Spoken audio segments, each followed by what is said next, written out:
It is a warm and windy day out there, and it'll stay that way through the evening hours, and then the winds will die down later on tonight. With a clear sky, it's going to be kind of cool overnight. A low of 42 Sioux Falls, 39 Aberdeen, 39 Pierre.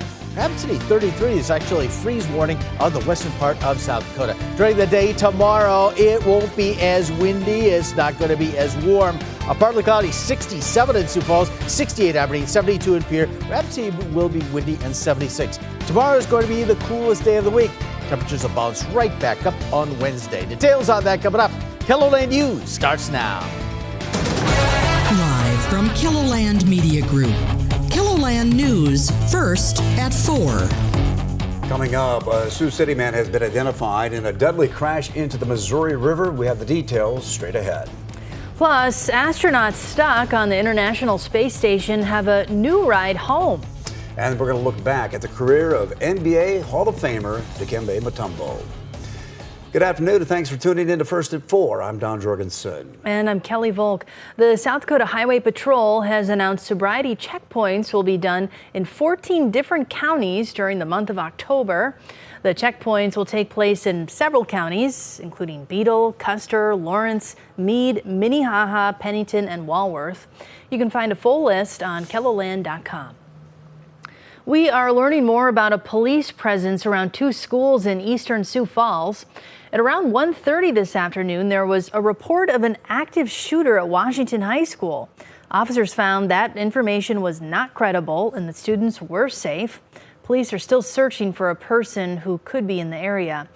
Around 2 hours earlier, police were called to the area of East 3rd Street and Bonson Avenue to check on a person. And while looking for them, officers learned they had a gun. Police say there is no threat to the public.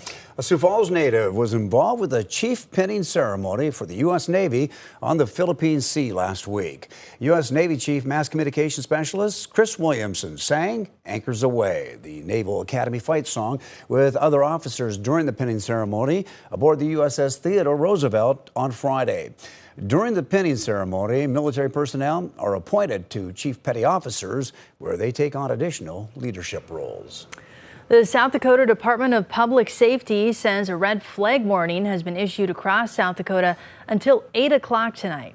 Strong winds, high temperatures, and low humidity will make for critical fire conditions today.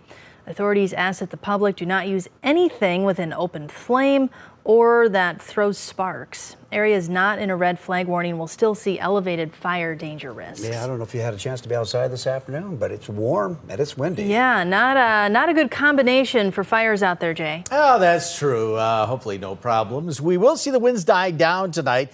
The cold front has come through Sioux Falls. That's why we have a northwest breeze right now. And that's actually going to cause our temperatures to cool down for the day tomorrow. Tomorrow going to be the coolest day of the week. Right now, it's still warm out there. 76 in downtown Sioux Falls. That's actually down a couple degrees because our winds have switched to the north at 22 miles an hour with higher gusts. In Aberdeen right now, 71. Leaves changing colors there. West breeze at 28 miles an hour. In Huron, it's a breezy 72. You can see the north winds there. In Pierre, we've had northwest winds kind of shaking our live cam. Only 69 in Pierre. And in Rapid City, we've had really strong winds. 26 miles an hour, the average right now. Temperatures dipped to 64 degrees. We've had higher gusts out there as well. Now, here are the temperatures we were talking about. It's warmest in southeastern KELOLAND. We're in the 70s. Northwest Iowa in the low 80s, but we will see cooler air coming on in thanks to those northwest winds. Here's a look at the peak wind gusts within the past hour. Most everybody's had wind gusts over 30 miles an hour. Buffalo had a wind gust of 52 within the past hour, and that's what's driving the cool air our way. How cool? And get this. There's a freeze warning for Rapid City, the western third of South Dakota, actually just outside the Rapid City area. We think Rapid City is going to be cool tonight, but probably stay just a smidge above the freezing mark. Our overnight low in Sioux Falls, 42, 39 in Aberdeen, 39 in Pierre, 33 in Rapid City. The winds will diminish, and then tomorrow is going to be a cooler day, the coolest day of the week.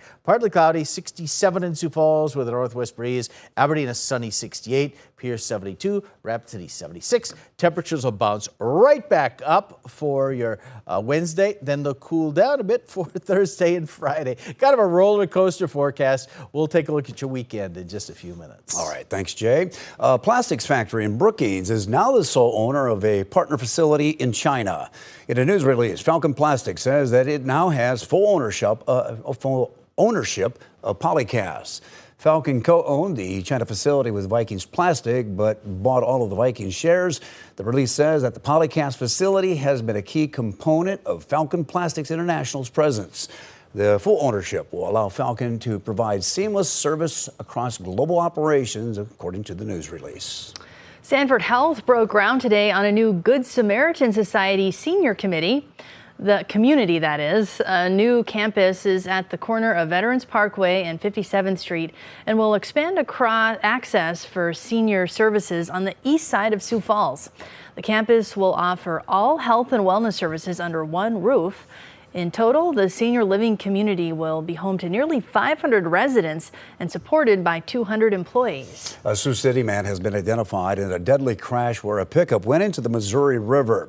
Sioux City police say that 55-year-old Delana Jackson was driving a pickup that hit a concrete median and drove into the river just off of I-29 on Friday morning. His body was found inside the pickup when it was pulled out of the river. Officials say that the crash had been caused by the driver having a medical emergency.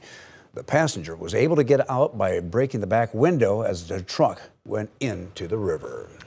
Well, the balance of power in St. Paul is up to voters this fall, with every single seat in the Minnesota House up for grabs. Political reporter Caroline Cummings spoke with leaders of both parties about their vision for next year if voters give them the majority.